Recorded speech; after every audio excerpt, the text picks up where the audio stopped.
Nós te adoramos, Senhor.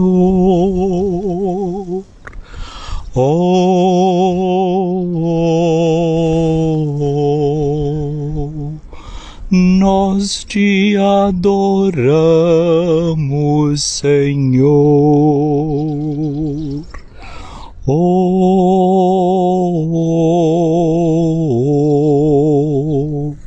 Nós te adoramos, Senhor.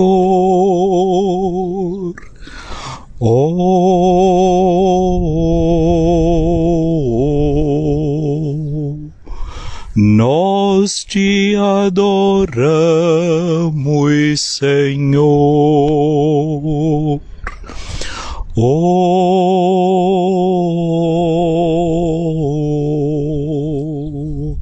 Nós te adoramos, Senhor.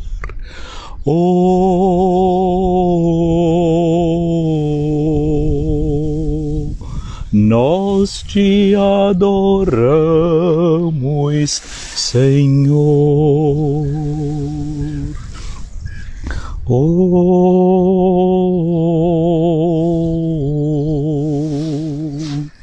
Nós te adoramos, Senhor.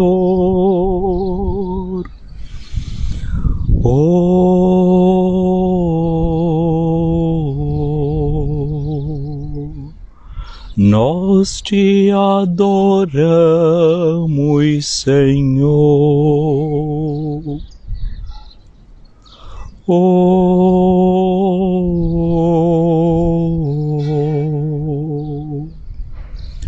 Nós te adoramos, Senhor.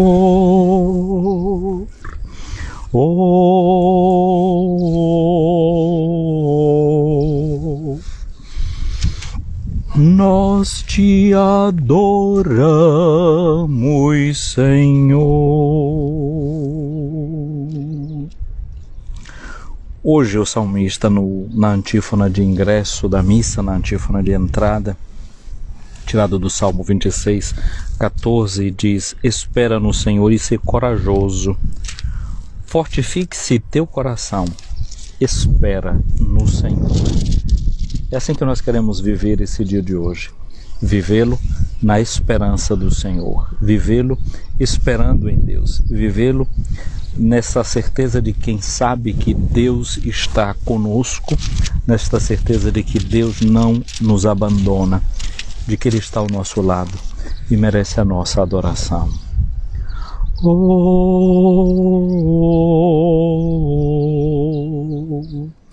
Nós te adoramos, Senhor.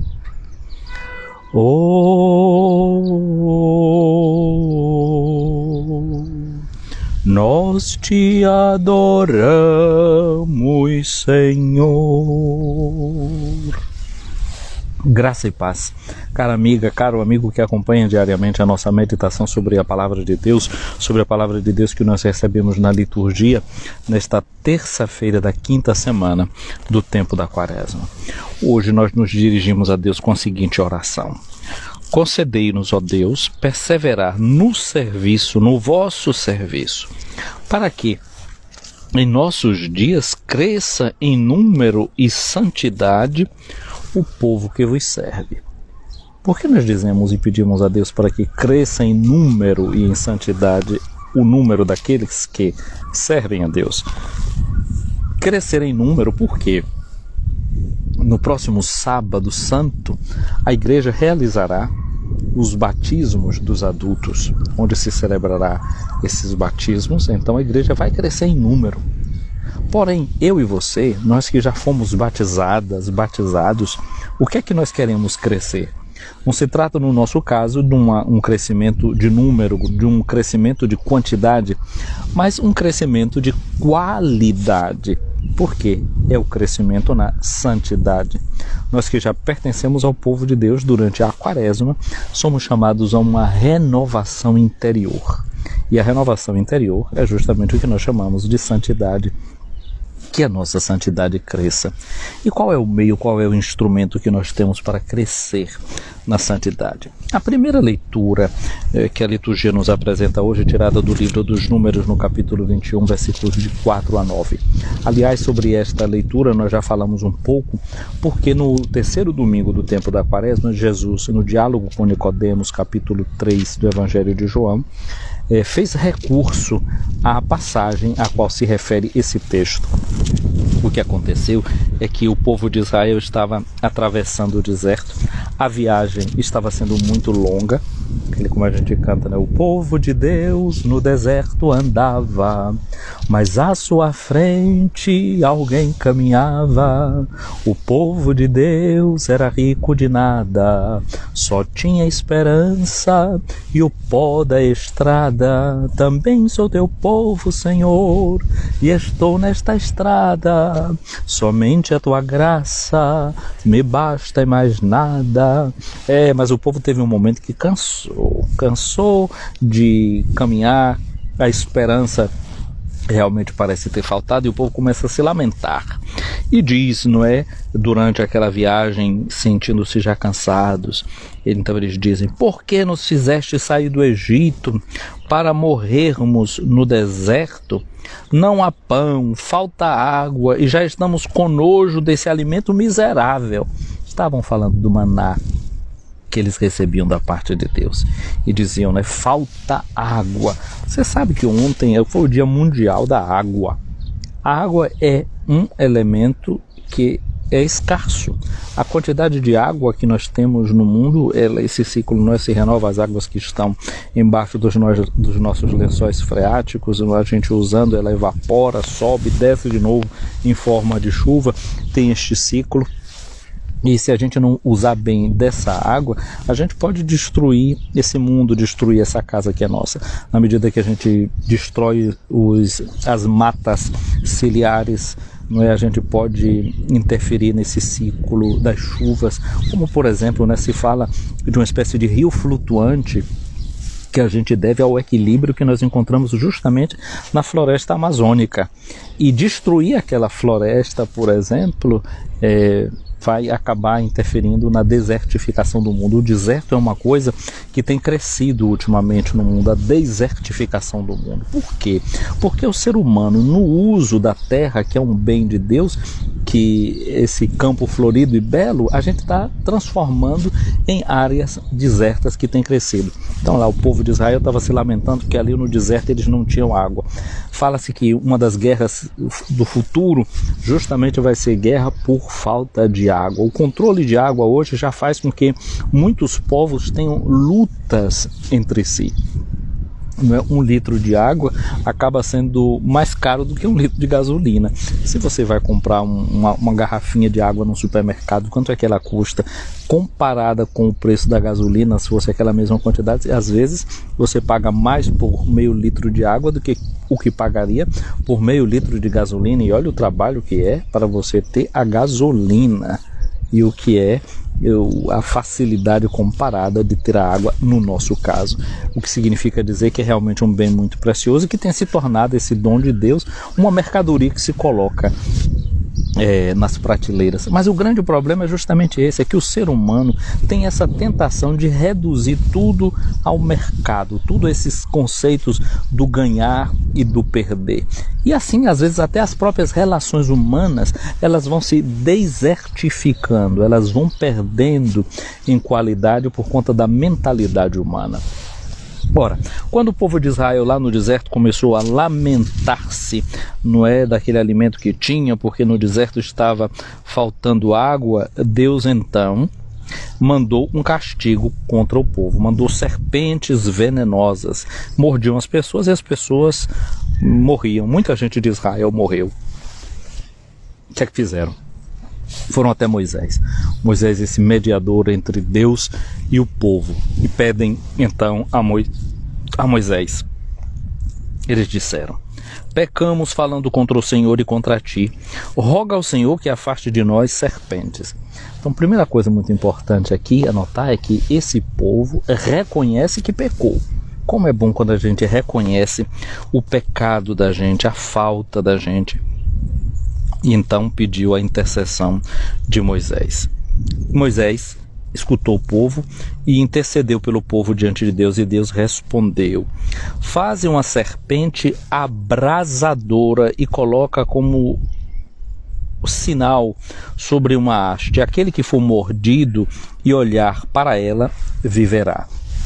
Uma serpente abrasadora, né? Dentro da palavra abrasadora tem a palavra brasa. Depois que foi feita uma serpente de bronze, não é? Que é um material que pode se abrasar, né? Pode virar brasa. Mas abrasado aqui é no sentido de uma serpente que era terrível. Mas o que é que acontece para o povo? Essa serpente fica numa haste e agora as pessoas precisam levantar a cabeça para olhar para essa serpente. Mas na medida que levanta a cabeça, não olha apenas a serpente, olha para o alto, olha para o céu. Onde é que as serpentes caminham? Na terra, né? Rastejando, não é? Não tem uma perspectiva de altura. No livro do Gênesis tem uma serpente também que aparece, que é um dos poucos animais que fala na Bíblia, né? Interessante. Tem a burrinha de Balaão que fala, tem essa serpente que fala, depois vamos ter também uma águia que vai pronunciar uma palavra. São poucos esses animais. Então essa serpente é a serpente tentadora. Então essa imagem dessa serpente no deserto evoca, em um certo sentido também, aquela serpente do livro do Gênesis, que era aquele veneno de querer mostrar para o homem que se você come desse fruto, você vai ser como Deus. A serpente, o símbolo da serpente, é justamente esse símbolo de querer ser Deus. Aqui, quando o povo lamenta também de Moisés e de Deus no deserto, o que é que está fazendo? Está querendo tomar o lugar de Deus, está querendo ensinar para Deus o que é que Deus deveria fazer, né? Como a gente costuma dizer, é querendo ensinar o Pai Nosso para o vigário. Então essa é a tentação que a gente tem de querer tomar o lugar de Deus. Esse símbolo da serpente significa isso. Mas Deus o que é que faz, né? Manda colocar essa serpente numa haste, porque agora você não deve ficar mais olhando para o seu pecado, olhando para o chão. Agora a gente tem que olhar para o alto, e olhando de cara para esse pecado, a gente pode ter a possibilidade de mudança. Como a gente diz na missa, né? Corações ao alto. A posição nossa diante do pecado não é ficar depois no chão caído. É como diz a nossa música, não é? Levanta, sacode a poeira, dá a volta por cima. O chamado de Deus é esse. É interessante que a serpente também, de acordo com a mitologia grega, né, o chamado bastão de Asclépio, ou bastão de Esculápio, você vê que é o símbolo da medicina e é o símbolo da farmácia, a serpente, né, enrolada em um bastão, enrolada num pedaço de madeira. Porque a serpente é um animal que ele se renova, né? Ele larga o couro, ele se renova. Então é também um chamado simbólico ao ser humano de que a gente deve perder a pele velha, de que a gente deve se renovar. Por outro lado, há um princípio, né, da homeopatia, né, similia cum similibus curantur. Aquilo que provoca a doença pode ao mesmo tempo ser a causa do remédio. Veneno e remédio às vezes é uma questão de dosagem, não é? Um remédio que pode fazer bem, mas se ele é usado exageradamente, ele acaba depois tendo um efeito negativo, se transforma em um veneno.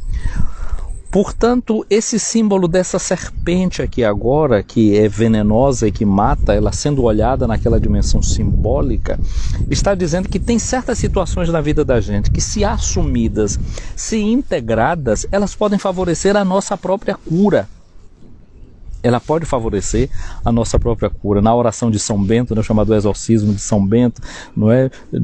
Expulsa, não é? Manda sair o demônio, diz, bebe do teu próprio veneno. Então, se a gente pega aquilo que é a insinuação do maligno, que é a própria tentação, naquilo a gente poderia encontrar uma forma de se fortalecer, se em vez da gente ceder àquele pecado, a gente o vence. Então, na medida em que vencemos o pecado, a gente pode se tornar mais forte. Aquilo que seria um veneno para nós, acaba se tornando numa medicina. Então Moisés faz a serpente de bronze, o povo olha para a serpente, quando ferido por uma serpente de verdade, olha para aquela simbólica de bronze e recebe a cura. E Jesus depois vai dizer a Nicodemos, no capítulo 3 do Evangelho de São João, que este símbolo da serpente levantada é o próprio sinal do Filho do Homem na sua morte de cruz. Também hoje nós vamos encontrar no Evangelho de hoje o ressoar essa imagem dessa elevação dessa serpente lá no deserto. O evangelho que a liturgia hoje nos oferece é o Evangelho de João, no capítulo 8, capítulo 8 do Evangelho segundo João, os versículos de 21 a 30. E então nós encontramos Jesus, depois de ter perdoado aquela pecadora que foi flagrada em adultério e foi perdoada por Jesus. Nós encontramos Jesus agora conversando com os fariseus e dizendo: eu parto e vós me procurareis, mas morrereis no vosso pecado. Olha, Jesus que ontem disse para a pecadora: ninguém te condenou, eu também não te condeno, vai, não peques mais. Hoje está alertando aqui a estas autoridades, né, esses grandes de Israel, que eles morreriam no pecado. Porque o importante é realmente fazer aquilo que Jesus disse para aquela senhora flagrada em adultério, né? Que ela não pecasse mais. Mas o problema dessas autoridades aqui, Jesus disse que vocês morrerão no pecado de vocês. E por quê? Jesus diz: para onde eu vou, não podeis ir. E os judeus comentavam: por acaso ele vai se matar? Pois ele diz: para onde eu vou, vós não podeis ir. E Jesus continuou: vós sois daqui de baixo, eu sou do alto. Vós sois deste mundo, eu não sou deste mundo. Disse-vos que morrereis nos vossos pecados, porque se não acreditais que eu sou, morrereis nos vossos pecados. Acreditar que eu sou. Essa palavra de Jesus é uma palavra que é realmente provocadora para os judeus, que quando eles escutam dizer eu sou, eles estão ouvindo a pronúncia do nome sagrado de Deus. E com isso Jesus está se revelando quem ele é, que ele, como o seu Pai, também é Deus. E que o que ele está pedindo de nós é justamente uma adesão de fé para que a gente possa ter vida, para que a gente não morra nos nossos próprios pecados. Então perguntaram para Jesus: quem és tu então? E ele respondeu: o que eu vos digo desde o começo. Tenho muitas coisas a dizer a vosso respeito e a julgar também. Mas aquele que me enviou é fidedigno, e o que ouvi da parte dele é o que falo para o mundo. Eles não compreenderam que Jesus estava falando do Pai. Por isso Jesus continuou: quando tiverdes elevado o Filho do Homem, então sabereis que eu sou, e que nada faço por mim mesmo, mas apenas falo aquilo que o Pai me ensinou. Quando tiverdes elevado o Filho do Homem. Essa imagem, que é a mesma que faz eco a essa palavra que nós ouvimos na primeira leitura do livro dos Números. O Filho do Homem elevado. Hoje o que nós queremos realmente pedir a Jesus é essa graça de saber que o seu Pai está com ele, que o seu Pai opera com ele, que ele é uma coisa só com o Pai, e que no mistério da sua cruz, no mistério da sua ressurreição, nós temos a nossa salvação. Queremos pedir a Jesus a graça de sermos atraídos pelo mistério da sua cruz, e que, sobretudo, a gente não venha atrair este amor de Jesus que nos atrai. Que o seu amor por nós realmente seja eficaz, que nós permitamos que esse amor seja eficaz. Depende de nós, como dependia daquelas pessoas que estavam escutando Jesus. Aderir ou não. Para que eles não morressem no pecado deles, bastaria uma coisa: um ato de fé. Assim como no deserto, para as pessoas não morrerem sob o veneno da picada das cobras que recebiam, bastava elevar o olhar e dirigir para aquela serpente de bronze. O nosso olhar também precisa se dirigir a Jesus. O nosso olhar deve se dirigir para Ele e acolher a sua misericórdia que Ele nos quer manifestar. Senhor Jesus, neste dia nós te pedimos a graça de que os nossos corações sejam atraídos a Ti. Cada dia na liturgia, quando nós escutamos o sacerdote que nos diz corações ao alto, nós respondemos: o nosso coração está em Deus. Que realmente o nosso coração esteja em Ti, Senhor Jesus. Que o nosso coração não esteja nos nossos pecados, que nós não fiquemos rastejando como a cobra pelo chão, olhando sempre para a dimensão do pecado nosso, com o nosso olhar voltado para nós próprios e para os nossos erros e para as nossas quedas, mas que o nosso olhar possa se dirigir para Ti, e que, dirigido o nosso olhar para Ti, sejamos atraídos também em nossos corações a levantar o nosso olhar e a erguer-nos também para continuarmos o caminho novo que nos permite viver na Tua graça e não morrer em nossos pecados. Amém. Minha amiga, meu amigo, venha sobre ti a bênção de Deus Todo-Poderoso, o Pai, o Filho e o Espírito Santo. Amém.